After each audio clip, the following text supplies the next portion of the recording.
할렐루야. 한 주간 동안 어떻게 잘 견뎌내고 잘 지내셨습니까? 무더위에 여러분들 너무 무리하지 않고 자기 몸을 잘 관리하는 것도 지혜인 줄로 압니다.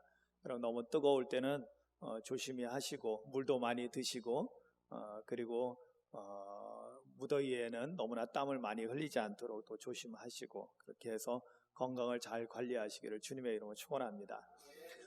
저희가 지난 여름 벌써 이제 여름의 막바지에 이르는 것 같아요. 새벽에 나올 때마다 새벽 기도하러 나올 때마다 바람이 차갑고 시원한 느낌이 피부에 이렇게 닿는 것이 너무나 좋은 때가 됐습니다. 이제 피부로부터 이렇게 벌써 이렇게 느껴지는 계절을 저희들이 이렇게 가을이 왔구나라는 것을 알 수가 있습니다. 저희가 지난 여름 동안 사실은 한 가지 주제를 놓고 계속 시리즈로 말씀을 전해왔습니다. 지난 3주 동안에는 골로새서에 있는 말씀을 가지고 그리스도인의 정체성에 대해서 말씀드리면서 도대체 그리스도인은 어떤 사람을 말하는 거냐? 여러분 우리가 그리스도인인데요, 사실 우리가 어떤 사람인가에 대해서 사실 우리 자신을 잘 모르고 살아갈 때가 있습니다. 그래서 그거에 대해서 우리가 함께 나누면서 그리스도인의 정체성에 대해서 여러 가지를 나누는 가운데 특별히 믿음을 가진 사람이라는 것에 대해서 우리가 배우면서 그리스도인은 믿음과 뗄래야 뗄 수 없는 존재라는 것, 그래서 믿음과 관련된 여러 가지 주제를 계속 이어서 우리가 말씀을 따라서 달려왔습니다.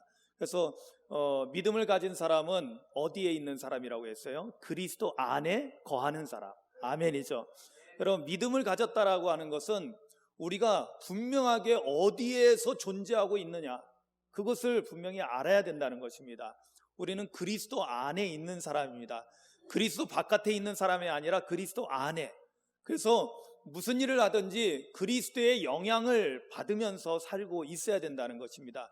그리스도의 영향력 안에 있다라는 것입니다. 그런데 이것이 우리에게는 매우 유익하고 좋은 일입니다. 왜냐하면 예수 그리스도가 우리의 산성이 되시고 우리의 요새가 되시는 그러한 삶을 사는 것입니다. 그리스도 안에서 우리는 참 안전하고 평안함을 누릴 수 있습니다. 어떠한 악한 원수 마귀도요, 그리스도 안에 있는 우리를 감히 건들 수가 없습니다. 그러나 그리스도 안에서 벗어나는 순간 우리는 악한 사단 마귀의 먹이가 되어버리고 만다라는 것을 여러분들 꼭 기억하시기 바랍니다. 자, 이렇게 믿음의 사람, 그리스도인은 믿음의 사람이고요, 믿음의 사람은 그리스도 안에 거하는 사람이라고 했습니다. 근데 그리스도 안에 거하는 사람은 어떤 사람이라고 했어요? 지난 주일날 그리스도 안에 거하는 사람은 하늘의 위의 것을 추구하는 사람이라고 했습니다. 땅의 것을 바라고 땅의 것을 추구하는 것이 아니라 위의 것, 곧 하나님 나라, 그곳에 누가 계셔요? 우리 아버지 되시는 하나님과 우리 구주 되시는 예수 그리스도가 계시는 하나님 나라, 그것을 바라보고 그것을 생각하고 그것을 사모하고 그것을 추구하면서 살아가는 삶을 산다는 것이었습니다. 그런데 한 가지 주의할 점이 있죠. 우리가 위의 것을 바라보고 산다고 했을 때 그러면 이 땅에서는 아무렇게나 살아도 되느냐? 여러분, 그러면은 우리가 기독교가 시작하면서 최초에 생겨났던 그러한 이단이 있었는데 영지주의라고 하거든요. 그 영지주의의 그런 잘못된 사상에 빠지게 됩니다. 영지주의는 그냥 영적인 것만 중요하고 육체적인 거는 그냥 어차피 썩어 없어질 거 그냥 아무렇게나 살아도 돼, 술 먹고 뭐 흥청망청해도 괜찮아 라고 이렇게 잘못된 가르침을 베풀었던 것입니다. 그러나 여러분, 위의 것을 바라보고 사는 사람은요, 하나님의 형성을, 하나님의 거룩한 형성을 회복한 사람이라고 했습니다. 옛사람은 죽고 새사람을 입은 사람이라고 했습니다. 그렇다면 하나님의 거룩한 형상을 가진 사람들은 어떻게 살아야 돼요? 이 땅에서 말 그대로 거룩하고 착하고 선한 삶을 살아야 되는 것입니다. 하나님의 말씀을 붙잡고 그 말씀을 실천하면서 살아가는 사람이 진정으로 하늘을, 위의 것을 추구하며 살아가는 사람이라는 것을 우리는 지난 주일날 배웠습니다. 자, 오늘은 어떻게 보면은 이러한 믿음에 대해서 이제 결론에 해당하는 부분에 오게 됩니다. 여러분, 오늘 본문은 어디죠? 히브리서 11장입니다. 히브리서 11장은 성경 가운데 몇 곳에 특별한 그 이름을 붙여놓은 장들이 있습니다. 예를 들어서 고린도전서 13장은 사랑장이라고 우리가 흔히 말합니다. 히브리서 11장은 그렇죠, 믿음장이라고 우리가 잘 알고 있는 믿음에 관한 훌륭한 성경인 것입니다. 자, 오늘 우리가 그 말씀을 히브리서 11장에 있는 말씀을 통해서 믿음에 대해서 다시 한번 우리가 살펴보게 될 것입니다. 근데 오늘 말씀 제목을 보니까 어떻게 되어 있어요? 믿음으로 살고 믿음을 따라 죽자. 한번 이거는 좀 따라 하셔서 여러분들이 입으로 구호처럼 외쳐야 됩니다. 한번 따라 하시겠습니다. 믿음으로 살고 믿음을 따라 죽자. 아멘. 어떻게 해요? 믿음으로 살고 믿음을 따라 죽자가 오늘 말씀의 제목입니다. 사실은 이 주제를 우리가 잡게 된 것은 오늘 말씀의 11장 이 후반부로 가면 13절에 가면은 이 사람들은 다 믿음을 따라 죽었으며 라는 말씀을 붙잡은 것입니다. 사실은 그 앞에 모든 우리 믿음의 선진들에 대해서, 즉 믿음의 조상들에 대해서 이제 잠깐 소개가 나오는데요, 그들은 공통점이 있어요. 그 공통점은 뭐냐면 다 믿음으로 살았다는 것입니다. 아멘이죠. 여러분, 우리도 믿음으로 살고 있는 줄로 믿습니다. 우리도 믿음으로 살아가는 사람입니다. 그런데 한 가지 거기다 덧붙이자면, 믿음으로 살았던 사람은 끝까지 믿음을 지켜서 마지막에는 어떻게 해요? 믿음을 따라 죽었다는 것입니다. 아멘들 하세요. 여러분, 성경이 이 사람들은 앞에서 소개한 믿음의 선진들에 대해서 다 믿음을 따라 죽었다라고 우리에게 말씀하고 있습니다. 여러분, 사는 것도 중요하지만 사는 것 못지않게 정말 중요한 것이 죽는 것입니다. 아멘. 어떻게 죽느냐가 너무너무 중요한 거예요. 여러분, 우리가 운동 시합을 하게 되면은, 여러분 스포츠를 보게 되면은 축구라든지, 여러분 보세요. 축구가 전반전 45분, 후반전 45분, 90분 동안 하는데요, 여러분 89분을 다 이겼다 할지라도 마지막 순간에 골을 먹어가지고 역전패하면은요 지는 겁니다. 끝날 때 어떻게 끝나느냐가 되게 중요한 거죠. 그죠? 마지막에 우리가 어떻게 끝나느냐. 여러분, 우리가 평생을 신앙생활 해왔어요. 그런데 마지막 죽는 순간이 잘못됐다면은 이거는 그동안 평생을 신앙생활한 것이 다 이 허망한 것이 돼버리고 마는 것입니다. 무용지물이 되는 것이죠. 마지막 죽음이 정말로 우리에게는 너무나 중요하다는 것입니다. 사실 우리는 믿음장에 대해서 이렇게 말씀할 때 저도 그랬어요. 믿음으로 어떻게 살았느냐. 우리 믿음의 조상들은, 우리 믿음의 선진들은 어떻게 믿음으로 살았느냐, 여기에다가만 초점을 맞췄습니다. 그런데 이번에 말씀을 준비하면서요, 제가 깨달은 것은 믿음으로 사는 것 당연히 중요하죠. 우리가 이 땅에 사는 동안 마땅히 믿음으로 살아야 될 줄로 믿습니다. 믿음으로 살아서 하나님의 놀라운 역사와 기적을, 또 우리 조장로님 기도하신 것처럼 우리가 이 교육관 건축과 엘리베이터를 설치하기 위해서 지금 이제 설계를 하고 있는데 지금은 아무것도 보이지 않습니다. 그러나 우리는 이것을 믿음으로 하고 있습니다. 아멘이죠. 왜냐하면 믿음으로 할 때 내 힘이 아니라 하나님의 능력으로서 나타나게 되거든요. 아멘이죠. 그래서 우리는 지금 믿음으로 사는 것 너무 중요합니다. 모든 일을 믿음으로 행하는 것 너무나 중요합니다. 그런데 더 중요한 것은 마무리를 잘하는 것입니다. 끝까지 이기고 믿음으로 승리하는 것입니다. 믿음으로 승리하는 것이 뭐냐면 믿음을 따라 죽는 것입니다. 여러분, 만약에 안 죽는 방향이 있다면 저도 그 길을 선택하라고 여러분들에게 권면하겠어요. 그런데 하나님께서 이 땅의 모든 생명체들이 태어난 것은 다 죽음에 이르게 하나님께서 결정을 하셨습니다. 아무리 위대한 믿음의 선배들도 다 오늘 성경은 믿음을 따라 죽었다라고 말씀하고 있습니다. 그러니까 우리도 죽게 되겠죠? 아멘이죠? 여러분, 100% 확실한 예언이 있어요. 여러분, 100년 뒤에는 지금 이 자리에 살아남을 사람 하나도 없을 겁니다. 아멘이죠? 그렇잖아요. 100년이 뭐예요? 앞으로 10년, 20년, 30년 지나면서 이곳을 떠나야 될 분들이 많이 있음을 우리는 알고 있습니다. 분명한 사실은 저도 내가 이제는 지금까지 살아온 날보다 이제 살 날이 더 얼마 안 남았다라는 것을, 더 작다라는 것을 저도 알고 있습니다. 하나님께서 저에게 이렇게 다시 하나님에게서 떠나갔다가 저희 마치 탕자의 비유처럼 둘째 아들처럼 하나님 품을 떠났다가 다시 돌아오게 할 때 하나님께서는 저에게 어떤 마음을 주셨냐면 죽음에 대한 두려움을 주셨어요. 죽음에 대한 공포를 제가 30살 될 때 엄청나게 그 공포를 느끼면서요. 왜 그러는지 아마 그게 오늘날로 아마 따지자면은 그게 우울증 같은 거였나 봐요. 죽음에 의한, 저 같은 사람이 그랬다는 게 또 믿어지지 않죠. 저도 잘 안 믿어져요. 죽음에 대한 두려움 때문에요. 자다가 새벽 2시에 깨어 일어나서 잠을 못 자고 무엇보다도 그런 생각이 들었어요. 내가 죽어도 우리 어머니 아버지 그때는 다 살아계실 때니까요.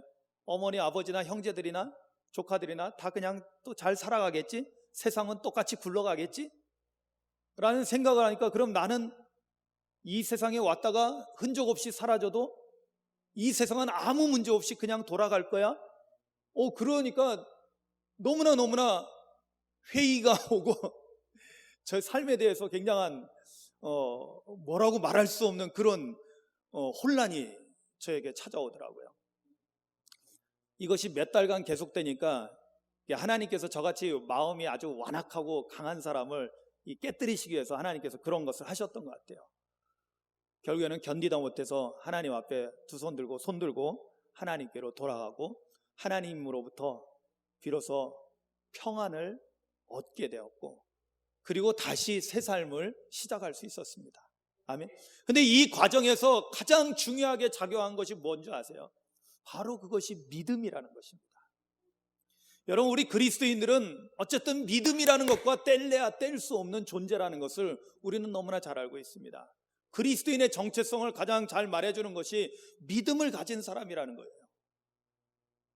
자, 그러면 히브리서 11장 믿음장에서는 이 믿음에 대해서 뭐라고 설명하고 있을까요? 1절에서는 굉장히 중요하게 두 가지로 말씀하는데요. 믿음은 바라는 것들의 실상이요 보이지 않는 것들의 증거다라고 오늘 우리에게 믿음에 대해서 정의를 내려주고 설명하고 있습니다. 그런데 우리가 너무나 잘 알고 있는 말씀인데요, 사실 너무 애매합니다. 왜냐하면 바라는 것들의 실상이다. 첫 번째가 이제 바라는 것들의 실상이라고 했을 때요, 이 바라는 것들의 실상이다. 이 바라는 것이 뭘까요? 바라는 것. 제가 원어를 찾아보니까요, 엘피조라는 단어를 쓰고 있더라고요. 엘피조는 뭐냐면 소망한다는 것입니다. 기대한다는 것입니다. 즉 아직 우리에게 이루어지지 않은 거예요. 예를 들어서 지금 우리가 건축을 하고 소망하고 있어요. 엘리베이터가 빨리 놔졌으면 좋겠어요. 왜냐하면 아직도 그냥 걸어 올라다니시는 우리 권사님들 보면 아주 너무나 마음이 아픕니다.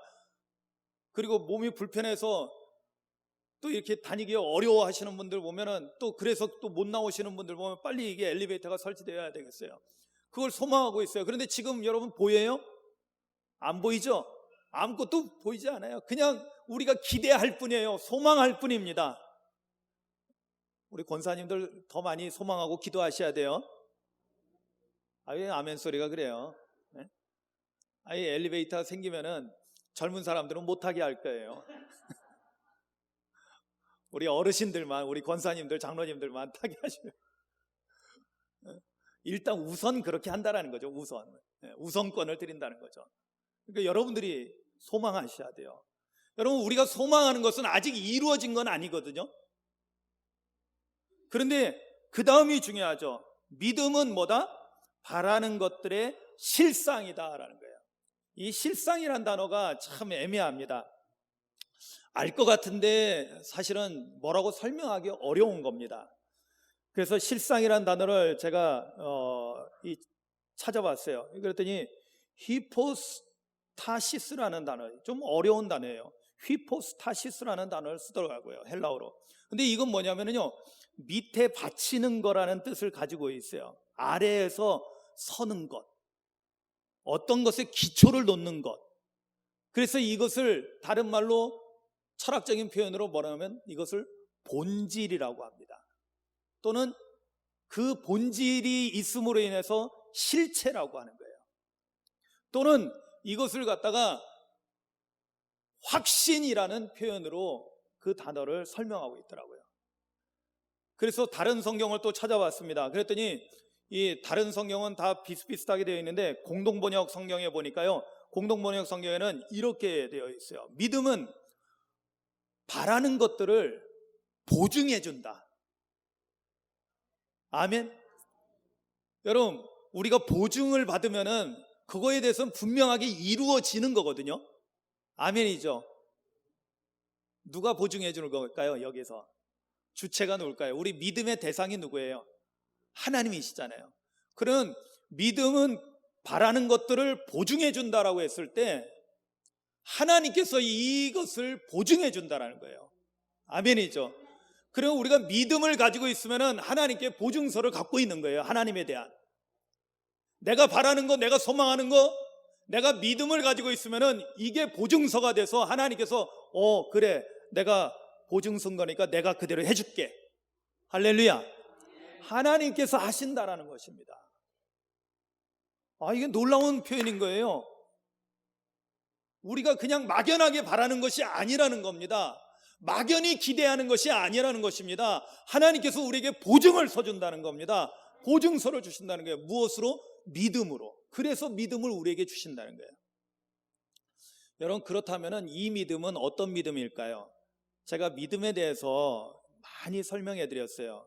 그런데 분명하게 구별해야 될 것이 있는데, 믿음에 대해서는요, 그건 뭐냐면 내가 믿어야지 하는 나의 의지적인 믿음이 있고요, 그런데 세상 사람들이 갖는 믿음이 바로 이런 겁니다. 어떤 사람을 내가 경험해보고 이 사람은 믿을만해, 내가 한 돈 1,000만 원 빌려줘도 떼이지 않겠어 라고 신뢰감을 갖고 내가 믿는 믿음이 있어요. 그러나 여러분, 성경에서 말씀하고 있는 믿음은 그런 믿음이 아닌 것입니다. 나의 믿음이라면 나의 공로가 돼요. 그런데 성경에서 말씀하고 있는 믿음은 그런 믿음이 아니라 하나님께서 우리에게 은혜로 주신 믿음이에요. 그래서 이 믿음을 저는 뭐라고 표현하냐면, 한번 따라 하십시오.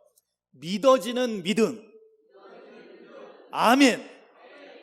예, 그렇습니다. 우리 그리스도인들에게 있는 믿음은요, 내가 사람을 경험해 보니까 믿을만해 하고 내가 믿어야지, 이것이 아니라, 나의 의지적인 믿음이 아니라 하나님께서 우리에게 은혜로 주신 것, 말씀을 들을 때 믿음이 우리 안에서 생겨난다고 그랬어요. 내가 만들어낸 것이 아니라 내 안에서 믿음이라는 것이 생겨나고 자라나게 돼 있어요. 그런데 그것이 믿어지는 거예요. 여러분 보세요. 보지 못하는 것을 우리가 어떻게 믿을 수 있어요? 두 번째가 뭐냐면은, 두 번째가 보이지 않는 것들의 증거래요. 사람들은 보지 못하면 안 믿는 성향이 있습니다. 여러분 보세요. 우리가 3절, 4절, 2절, 3절에 보면은 선진들이 이로써 증거를 얻었다고 하면서 믿음으로 모든 세계가 하나님의 말씀으로 지어진 줄 우리가 안다 그랬어요. 여러분, 우주 만물이, 천지가 하나님께서 말씀으로 창조하셨다라는 거 믿어지십니까? 아멘. 여러분, 제가 뭐라고 질문하는 거예요? 믿습니까가 아니라 믿어집니까예요. 여러분, 이걸 잘 아셔야 돼요. 내가 믿어야지 하고 내가 한번 믿어봐야지 하고 성경을 아무리 창세기서부터 보셔요, 보면 볼수록 믿을 수 없는 게 성경입니다. 제대로 된 이성을 가진 사람이라면 내 의식을 가지고, 내 지식을 가지고 성경을 보면 볼수록 믿을 수 없는 게 성경이에요. 그런데 놀라운 일이 일어났습니다. 어떤 일이에요? 성경을 펼치자마자 태초에 하나님이 천지를 창조하시니라. 아멘, 아멘, 아멘. 믿어지는 거예요. 그동안의 모든 의심이 다 사라지고 그냥 그것이 그냥 들어오고, 말씀이 내 안에 심장에 꽂히고 들어오고 믿어지는 역사가 일어나는 거예요. 그게 언제 일어날까요? 그게 바로 옛사람을 벗어던지고 새 사람을 입었을 때, 성령으로 거듭났을 때 성령의 은사로서 주어지는 믿음이야말로 그런 믿음을 갖게 한다는 거예요. 이 믿음을 갖게 되면은요, 보이지 않는 것들, 거기에 대해서도 우리가 확실한 증거를 갖게 된다라는 것입니다. 확증이 된다라는 거예요. 보이지 않는 거? 그거 안 보이는데 어떻게 해? 한번 보여줘봐, 믿을게. 아니요, 그럴 필요 없어요. 우리는 이미 보이지 않아도 하나님의 말씀을 통해서 이미 확증된 것입니다. 천지창조, 하나님께서 성경에 기록한 말씀을 통해서 우리는 거기에 대한 확증을 갖게 됩니다. 그러니까 우리 안에서 이미 이루어지는 거예요. 내 안에서. 이게 놀라운 신비입니다. 세상 사람들이 말하는 그러한 낙의 인간의 경험론적인 것이 아니라 하나님의 은사로 주어지는 믿음인 거예요. 그래서 믿음은 성령의 은사입니다. 아멘. 모든 그리스도인들이 반드시 갖춰야 될 성령의 은사로서의 믿음인 거예요. 자, 이런 믿음을 가지고 여러분 이 믿음, 그러니까 그 다음에 이제 히브리서 11장에는 계속해서 4절서부터 보면 믿음으로 아벨은, 5절에 믿음으로 에녹은, 6절에 믿음으로는, 7절에는 믿음으로 노아는, 이렇게 믿음으로 살은 믿음의 선진들에 대해서 설명이 나옵니다. 근데 이때 믿음으로라는 이 단어를 볼 때마다 우리가 늘 생각해야 될 것은, 이분들은 경험적인 인간의 믿음이 아니라 하나님께서 주신 믿어지는 믿음을 가지고 사셨던 분이라는 거예요. 아멘. 그 믿음, 하나님에 대해서는 1.1핵도 이들은 의심하지 않았어요. 확실한 증거가 있었던 거예요. 보증이 있었던 거예요. 자, 그러면 믿음으로 살았던 선진들에 대해서 우리가 잠깐 살펴보기를 원합니다. 여러분, 믿음으로 산다라고 했을 때 구체적으로 이들이 어떻게 살았는가를 우리 믿음의 조상 되시는 우리 아벨부터 시작해서 한 사람 한 사람 몇 가지를 우리가 짤막하게 빨리 배울 수 있습니다. 4절을 한번 보십시오. 믿음으로 우리 믿음의 선배들은, 우리 믿음의 조상들은 어떻게 믿음으로 살았는가, 어떤 믿음을 가지고 살았는가를 볼 수 있는 말씀들입니다. 4절 말씀을 보니까 믿음으로 아벨은 가인보다 더 나은 제사를 하나님께 드림으로 의로운 자라 하시는 증거를 얻었으니 하나님이 그 예물에 대하여 증언하심이라. 그가 죽었으나, 그렇죠, 그는 일찍 가인에게 살해당했습니다. 인류 최초의 살인과 살해당하는 그러한 비극을 맛봤죠. 그렇지만은 그 믿음으로써 지금도 말하느니라. 아멘. 믿음으로 무엇을 말하고 있을까요? 하나님 앞에 예배를 잘 드리는 것이 하나님 앞에 의롭다함을 인정받는 거라는 것을 오늘 그 믿음으로써 우리에게 보여주고 있다는 거예요. 아벨의 믿음이 우리에게 그렇게 영향력을 미치고 있다는 것입니다. 여러분, 이것은 뭘 의미할까요? 바로 다름 아니라 우리가 하나님 앞에 예배를 드릴 때, 구약 성경에는 제사라고 했어요. 제물을 드리고 제사를 드렸습니다. 그런데 오늘날에는 예배이니까요, 예배를 드릴 때 하나님께서 기쁘게 받으시는, 하나님께서 연락하시는 그러한 예배를, 그러한 제사를 드렸던 것입니다. 그래서 여기서 뭐라고 되어 있어요? 의로운 자라 하시는 증거를 얻었다는 거예요. 여러분, 의로운 자라 하는 증거는 뭘 의미할까요? 이것은 하나님께서 우리를 의롭다고 인정해 주시는 건데, 이것은 뭘 의미하냐면 천국 백성이 될 자격을 갖췄다라는 거예요. 할렐루야. 여러분, 의롭지 못한 자는 어떻게 될까요? 심판받고 지옥에 떨어지는 거고요. 의롭다함을, 여러분, 우리 기독교의 중요한 그 믿음 교리가 뭐냐면, 구원 교리가 뭐냐면 이신칭의입니다. 그게 뭐예요? 믿음으로써 의롭다함을 인정받는 거예요. 아멘이죠. 바로 그런 맥락에서 의로운 자가 되었다는 거예요. 무엇으로요? 아벨은 하나님께 예배를 잘 드려서 그랬다는 거예요. 여러분, 예배를 어떻게 드리고 있습니까? 여러분, 정말로 우리 장로님 기도할 때도 그 기도를 해주셨는데, 정말로 영과 진리로 예배하는 저와 여러분들 되시기를 주님의 이름으로 축원합니다. 그런데 이 아벨에 대해서 좀 더 배울 필요가 있는데요, 창세기 4장 4절에 보면은 아벨이 하나님 앞에 제물을 드린 게 나옵니다. 첫 새끼를 드려서 하나님 앞에 제물을 드렸는데, 참 흥미로운 사실은요, 그 말씀을 잘 보셔야 돼요. 4장 4절에 보면 아벨은 자기도 양의 첫 새끼와 그 기름으로 드렸더니 어떻게 됐다고요? 여호와께서 아벨과 그의 제물은 받으셨다라고 말씀하고 있습니다. 여러분, 우리가 보통 보면 우리가 제물을 드리면 하나님께서 그 제물을 받으셨다라고 이렇게 표현하면 맞습니다, 문맥상. 그런데 성경은 뭐라고 표현해요? 아벨과 그의 제물을 받으셨다. 먼저 뭘 받으신다? 제사를 드리는 그 사람을 받으시는 거예요. 아멘이죠. 여러분, 그렇다면 우리가 진정한 예배를 드린다면 누가 드려져야 되는 거예요? 뭘 드려야 되는 거예요? 그렇죠. 여러분들 자신을 하나님 앞에 산제물로 드려야 되는 것입니다. 그걸 로마서 12장 1절에서 말씀하고 있는 거예요. 우리의 몸을 거룩한 산제물로 드릴 때 하나님께서 기뻐 받으시는 영적 예배가 된다라고 로마서에서 사도 바울은 말씀하고 있잖아요. 바로 그 맥락인 거예요. 그러니까 여러분, 우리가 믿음으로 산다고 했을 때 첫 번째는 뭐냐면 이렇게 우리의 몸을 산제물로 드리는 예배를 드리는 것을 말하는 것입니다. 믿음을 가진 자만이 그렇게 할 수 있어요. 믿음이 있는 사람은 나를 하나님 앞에 드리는 것이 이것이 가장 복된 일이라는 것을 알고 있거든요. 믿어지거든요. 할렐루야. 내가 내 거가 아니라 내 생명이, 내 몸뚱이가, 나의 삶이 내 것이 아니라 주님 거라는 것을 믿어지거든요. 내 거가 아닙니다. 자기 부인을 하게 되는 거예요. 나는 주님 겁니다. 말로만 주여 주여 하는 것이 아니라 진정 내 삶의 주인은 하나님이시라고 고백하면서 내 삶을 온전히 내 몸을 하나님 앞에 드리는 것입니다. 그리고 삶을 살아갈 때 어떻게 살아가는 거예요? 지난주에 제가 우리 청년부 헌신 예배 때 주님은 참된 예배자를 찾는다고 했을 때 참된 예배자는 뭐예요?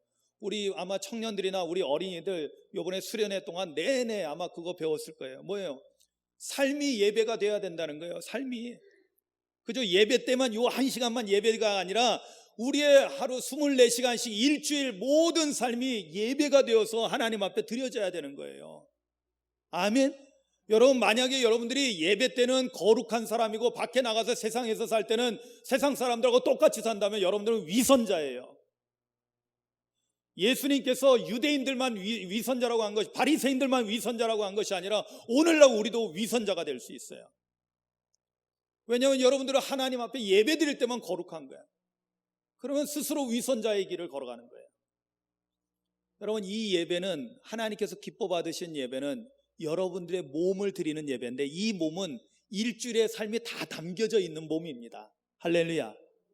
그래서 우리가 아벨에게서 배우는 믿음은, 아벨은 진정 하나님께서 기쁘게 받으시는 예배를 드리는 사람이었구나, 그런 믿음을 가졌구나. 여러분, 우리에게도 이런 믿음이 있기를 주님의 이름으로 축원합니다. 두 번째, 에녹에 대해서 5절 6절에 나오는데요, 5절 6절에 보면 믿음으로 에녹은 죽음을 보지 않고 옮겨졌으니 하나님이 그를 옮기심으로 다시 보이지 아니하였느니라. 그는 옮겨지기 전에 하나님을 기쁘시게 하는 자라 하는 증거를 받았느니라. 이야, 참, 저는 세상에 제일 부러운 사람이 에녹입니다. 세상에 제일 부러운 사람이 에녹이에요. 정말 저도 에녹같이 살고 싶어요. 왜냐하면 여기 그는 옮겨지기 전에 하나님을 기쁘시게 하는 자다라고 했어요. 그런데 여러분, 여기 하나님을 기쁘시게 하는 자다라는 이 표현이 그 창세기로 넘어가서 보면은요, 뭘 의미할까요? 하나님을 기쁘시게 하는 자다라고 그렇게 했는데, 그런 증거를 받았다고 했는데, 하나님을 기쁘시게 했다라는 것을 창세기 5장에서 에녹에 대한 일화를 이렇게 에녹에 대해서 소개할 때 뭐라고 표현하냐면요, 그는 300년 동안 하나님과 동행했다라고 표현합니다. 하나님을 기쁘시게 했다. 여러분 보세요. 300년 동안 하나님과 동행했다라는 이것은 뭐냐면, 여러분, 동행은요, 서로 안 좋으면 같이 못 가요. 그죠? 동행을 했다는 것은 뭐예요? 하나님이 에녹을 기뻐하고 에녹도 하나님을 기뻐했다라는 거예요. 이건 피차 간에 같이 이루어지는 거예요. 에녹도 하나님을 너무 좋아했고 하나님도 에녹과 같이 있는 걸 너무나 좋아하셨다는 거예요.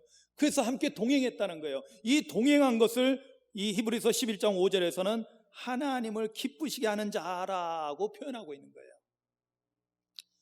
여러분, 주님과 동행하기를 원하십니까? 아멘. 그럼 하나님을 기뻐하십시오. 아멘. 그리고 하나님께서 기뻐하시는 삶을 사시기를 주님의 이름으로 축원합니다. 하나님은 어떤 사람을 기뻐하냐면요, 하나님 말씀 잘 듣고 하나님 말씀대로 사는 사람을 기뻐하십니다. 그래서 그 다음에 6절에 가서는 우리가 너무나 잘 알고 있는 유명한 말씀이 나오죠. 믿음이 없이는 하나님을 기쁘시게 하지 못하나니. 하나님께 나아가는 자는 반드시 그가 계신 것과 또한 그가 자기를 찾는 자들에게 상 주시는 이심을 믿어야 할지니라. 아멘.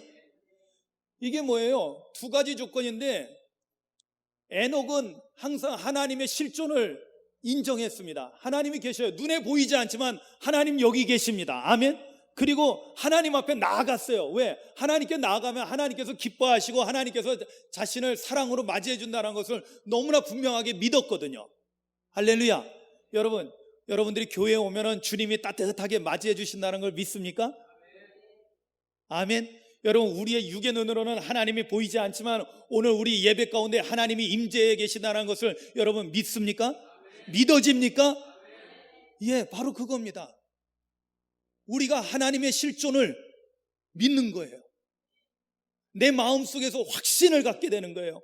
그리고 하나님은 내가 하나님을 찾고 하나님께로 가까이 나아갈 때 하나님께서 나를 너무나 기뻐하신다는 것을, 그것을 영적으로 느끼는 거예요.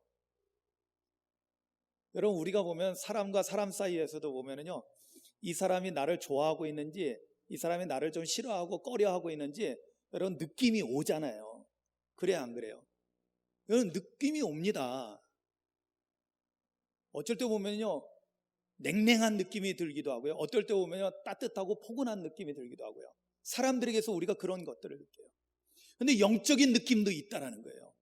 하나님이 여기에 계시다라는 것을 너무나 영적으로 분명하게 느끼는 거예요. 하나님이 지금 나를 꼭 안고 계시다라는 것을 영적으로 느끼는 거예요. 할렐루야. 여러분들은 아멘 하는 거 보니까 그냥 조금 그랬으면 좋겠다라는 소망이 있는 것 같은데, 여러분 정말입니다.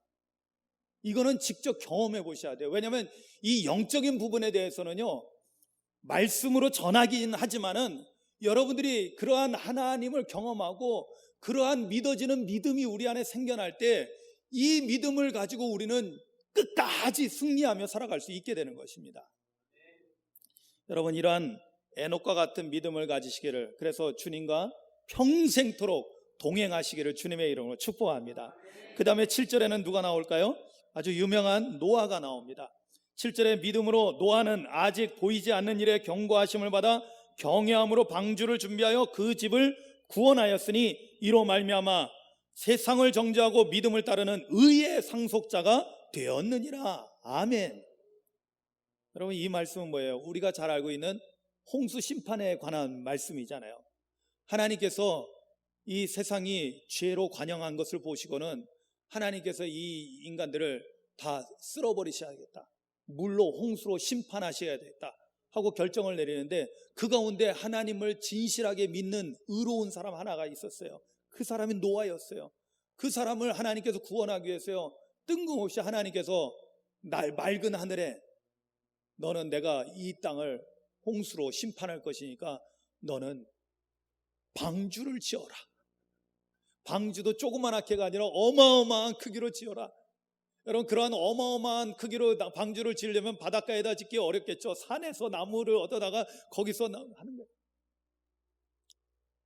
어떻게 보면은 그 당시 사람들이, 대부분 많은 사람들이 조롱하고 비웃었잖아요. 여러분, 아마 지금도 만약에 그런 일이 일어난다면 많은 대부분의 사람들은 다 저 사람 미쳤다 조롱하고 아마 그럴 거예요. 그런데 노아는 하나님의 경고하심을 들었습니다. 그리고 그 경고하심에 어떻게 했어요? 그 말씀에 그대로 순종했어요. 성경 말씀에 의하면은 뭐냐면 창세기 6장 22절에 보면요, 노아는 어떻게 했냐면 그와 같이 하여 하나님이 자기에게 명하신 대로 다 준행하였더라. 아멘. 다 준행했다는 거예요. 준행했다는 것은 하나님 명령하신 대로 하나도 빠짐없이 그대로 시키신 그대로 하나하나씩 다 지켜 행했다는 것입니다. 단순한 순종이 아니라 다 지켜서 행했다는 거예요. 그로 인해서 노아는 자신의 집을 구원했습니다. 아멘이요. 그의 가족만이 하나님의 심판 가운데서 그의 가족 8식구만이 구원받게 된 거예요. 그리고 그는 앞으로 우리 모든 구원받을 사람들의 예표가 됩니다. 여러분, 지구에 종말이 옵니다. 아멘. 이건 뭐 여러분들이 아멘 안 하셔도 상관없습니다. 지구에 종말이 옵니다. 저는 종말론자는 아니지만은 분명한 사실은 마지막 우리 주님이 재림하시는 그 순간이 지구에 종말이 오는 순간입니다. 심판의 날입니다. 그런데 여러분 걱정할 거 없다고 그랬죠? 왜냐하면 진정한 믿음, 믿어지는 믿음을 가진 사람들은요 걱정할 것이 없습니다. 왜? 바로 노아가 이 홍수 속에서 구원받은 것처럼 오늘날 예수 그리스도를 믿는 자들은 모두가 의의 심판을 받고 구원받은 자가 되는 거예요. 의의 면류관을 우리가 함께 얻게 되는 것입니다. 그래서 우리는 걱정할 것이 없어요. 여기 보면은 의의 상속자가 되었다는 것은 뭐냐면 바로 이러한 하나님의 구원의 역사를 이루어가는 그러한 우리의 믿음의 조상이 됐다라는 것을 우리에게 설명하고 있는 것입니다. 8절에는 아주 우리에게 너무나 잘 알려진 믿음의 조상이라고 너무나 잘 알려진 아브라함에 대한 이야기가 나옵니다. 믿음으로 아브라함은 부르심을 받았을 때 순종하여 장래 유업으로 받을 땅에 나아갈세라고 합니다. 그런데 갈 바를 알지 못하고 나아갔다라고 말씀합니다. 우리가 아브라함에 대해서는 너무나 잘 알고 있죠. 아브라함은 어때요? 하나님께서 75세 때 나타나서 너는 고향을 떠나고 친척을 떠나고 아버지 집을 떠나서 내가 지시할 땅으로 가라. 여러분 그 나이에 여러분 그렇게 쉽게 옮겨간다는 게 쉬운 일이 아니에요. 그리고 여기에 대해서 설명을 너무 오래 할 수 없지만은 여러분 당시에 고향을 떠나고 친척을 떠나고 아버지 집을 떠난다는 것은요 여러분 고대 사회에서는 사형에 해당되는 그런 무서운 형벌하고 거의 비슷한 형벌이 있는데 그게 뭐냐면 추방이거든요. 추방. 그것은 뭐냐면 자기를 지켜주는 신으로부터 또 자기를 지켜주는 가족으로부터 떨어져 나오는 거예요. 그거는 목숨을 보장받지 못하는 것입니다. 그런데 정말로 아무것도 보장할 수 없는 그런 상황인데 하나님의 말씀 한마디만 듣고 아브라함은 순종한 겁니다. 할렐루야. 그래서 우리가 잘 알다시피 아브라함은 어떤 믿음이에요? 순종하는 믿음을 가지고 있었던 거예요. 순종하는 믿음을 가지고 갈 바를 알지 못하지만 주님이 인도하시는 대로 따라가는 거예요. 여러분 사실 그래요. 여러분 천국 가는 길을 우리는 지금 이제 예수님이 우리에게 길 되심을 알고 예수님을 통해서 나아가고 있습니다. 그러나 사실은 우리가 죽어본 경험이 없기 때문에 정확히 알지는 못해요. 그냥 예수님을 전적으로 신뢰하고 믿고 예수님을 따라갈 뿐입니다. 아멘이죠. 그런데 여러분 보세요. 갈 바를 알지 못하고 간다는 게 쉬운 일이 아니에요. 어디 목표를 정해놓고 간다면 그 목표에 이를 때까지 우리는 힘있게 갈 수 있어요. 그런데 어디로 가는지 모르고 정처도 없이 걸어 다니는 거는요 너무나 힘겨운 삶입니다. 그런데 아브라함은 무려 75세 때 이 놀라운 결단을 하고 주님의 말씀에 순종하면서 나아갑니다. 여러분 제가 아브라함에 대해서 말씀드리자면 아브라함은 정말 우리에게 믿음의 조상이 될 만한 분이에요. 왜? 그분은 하나님 말씀에 절대 순종하셨어요. 절대 순종. 여러분 순종하는 믿음을 가지고 사시기를 주님의 이름으로 축원합니다. 아멘. 그 다음에 11절 12절에는 사라에 대해서 나오는데요. 사라는 믿음으로 단산했지만 그러나 그럼에도 불구하고 하나님의 뜻 가운데서 하나님의 약속의 성취 가운데서 이삭을 낳게 되고 많은 인류의 많은 사람들의 어머니가 됐어요.